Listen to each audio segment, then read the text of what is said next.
You're right. The film's been shown over and over and over again. Testimony's been taken. We know for a fact that she lied. She knew the night before when she tweeted her daughter that it was not about a film, but that it was a terrorist attack. Why? We knew that. Why, though? So, is it just that she wanted to tell this narrative that the president was saying that, look, the terrorists are on the run?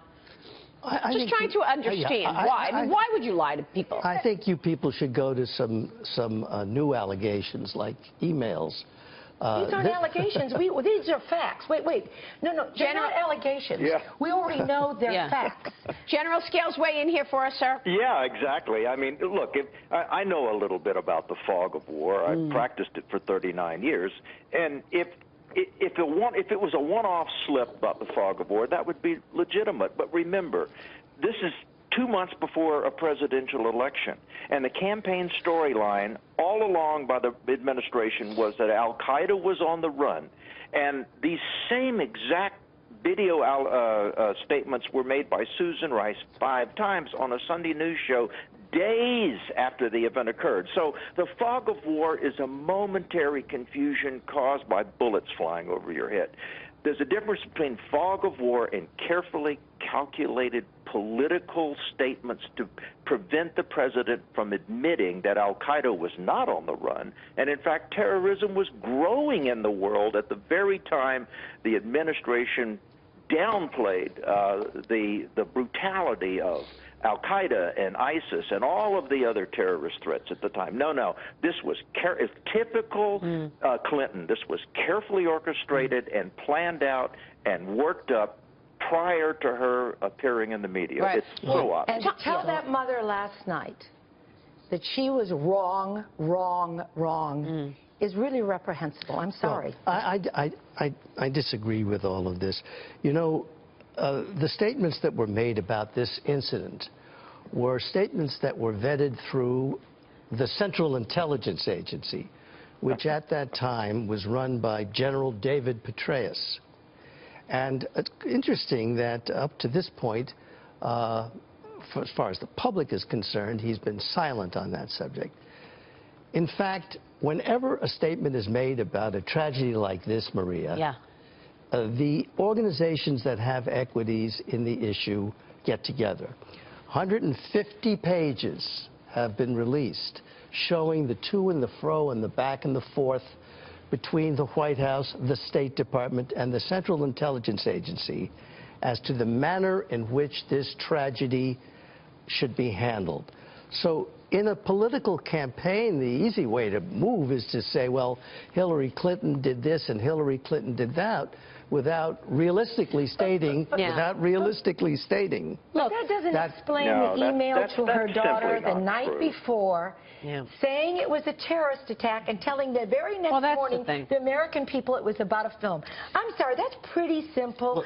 You don't need 198 pages to explain that one. It's 150 pages. 150 pages. Well, the 150 pages shows the bureaucracy of making a statement. Sure. It's 150 pages. So what? Tom, look. No, you know, really what this gentleman is trying to do is put the fog of war back in the discussion. This is very straightforward. It was an agreement between the president, Clinton, and Susan West to spin this so the president wouldn't look bad in the upcoming debates for the election. There's no 150 pages here. It's just straightforward and simple. And all my friends in the CIA will affirm that. I don't think they will. Let me. I don't care how many friends you have there. I don't think they will. Many. And let me tell you that there is another feature of this that has not been addressed.